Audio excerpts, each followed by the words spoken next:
So I got a Corvette, and you guys are looking at it.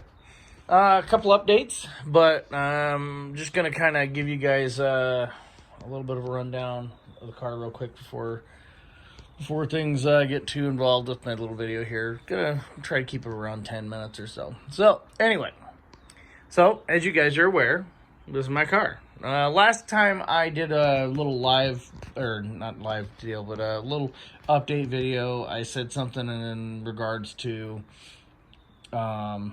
it's exhausting trying to correct people on whether this is in fact a Grand Sport or not.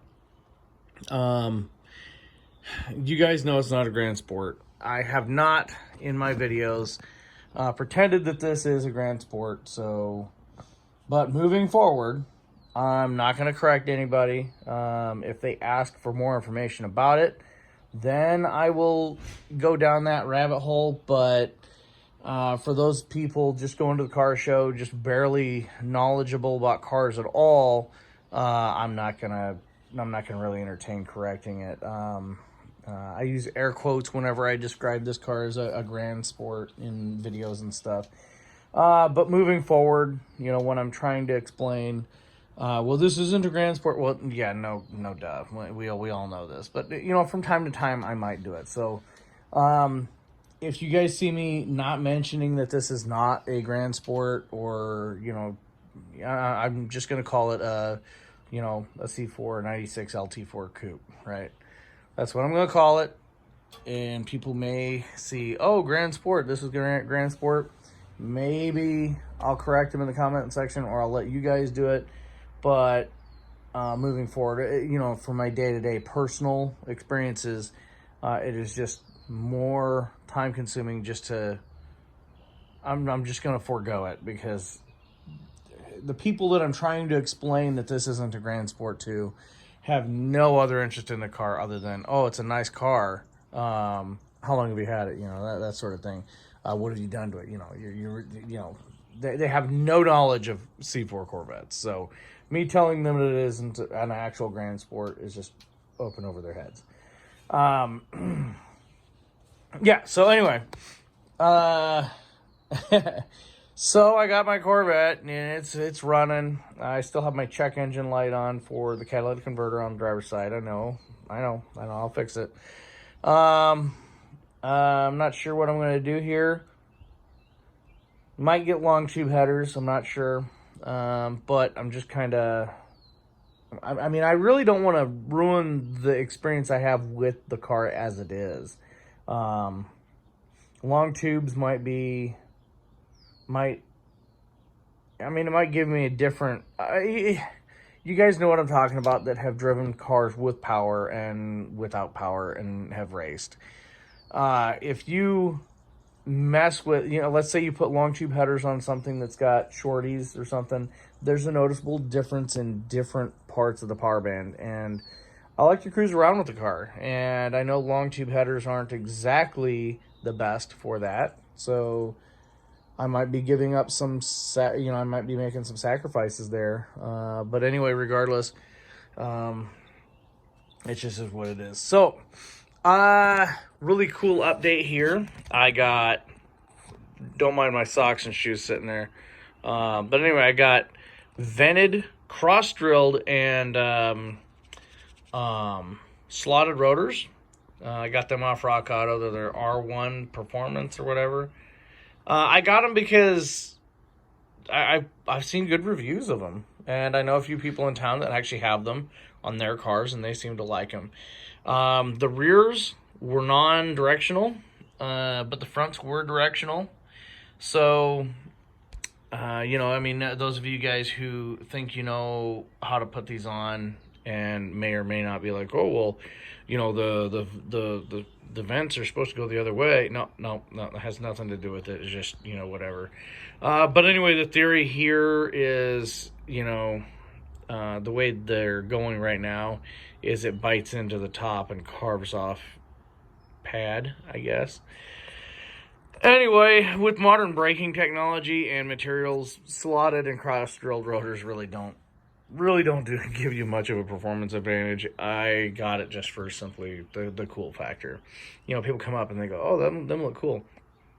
Now, you see here, this here, where the paint has been worn off, that is a result of, well, the pad's only so wide, right? And that's factory, okay? I mean, I thought it wasn't, but I've got my old rotors are sitting over there. They measure out the same wear patch as this one, so I'm not over concerned.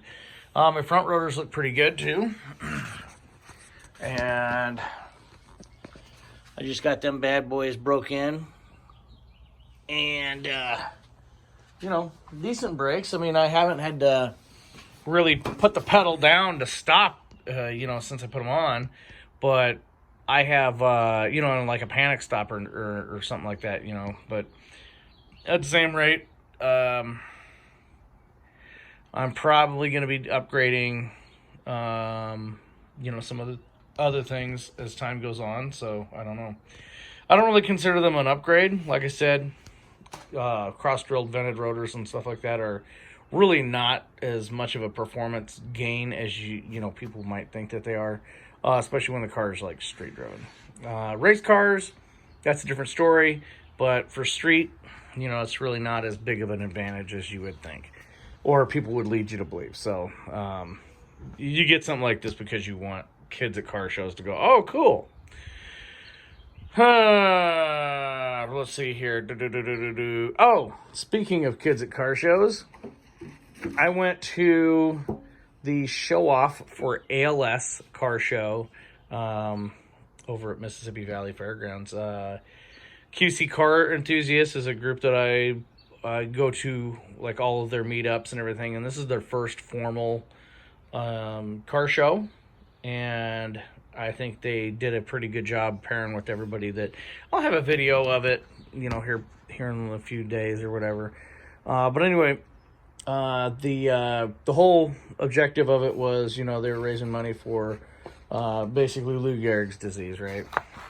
Anyway, so I have this and my blue RX-7, which is, you know, right there in the yard.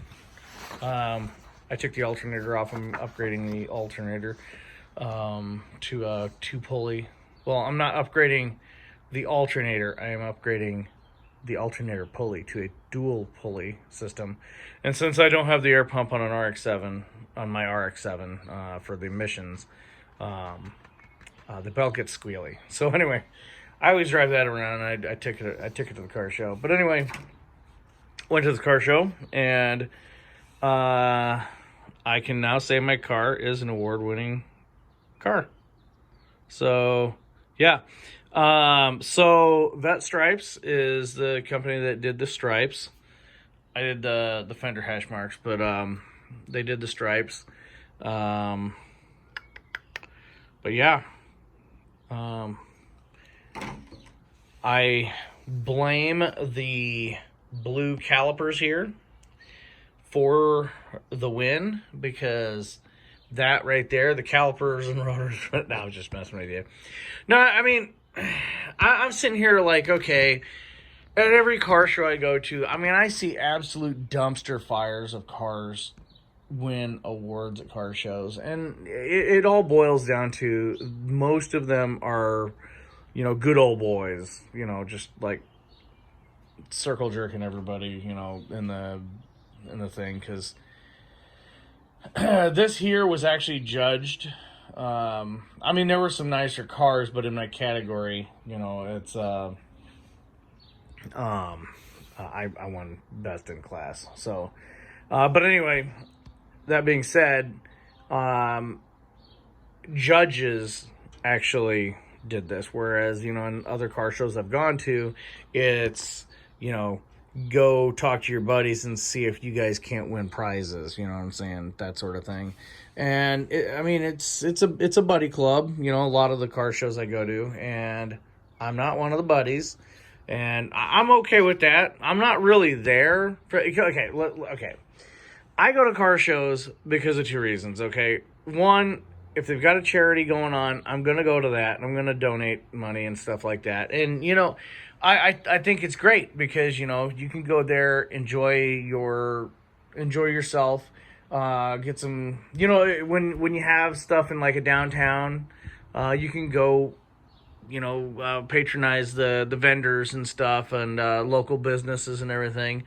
Yeah, it's really cool. I mean, there's a lot of things you can do to give back when a community welcomes you, but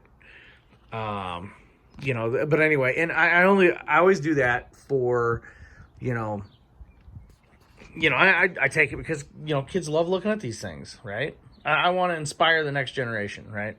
I'm obviously not a caretaker. Caretaker cares for those in funeral homes, or are on their way to funeral homes. This isn't on its way to a funeral home. This is on its way to being enjoyed. I am a owner, operator of a C4 Corvette. I am not a caretaker. I don't ever want anybody to confuse me with a caretaker, because I am not nursing this thing to the next owner. It will be in great condition. It will be a fantastically cared for C4 Corvette.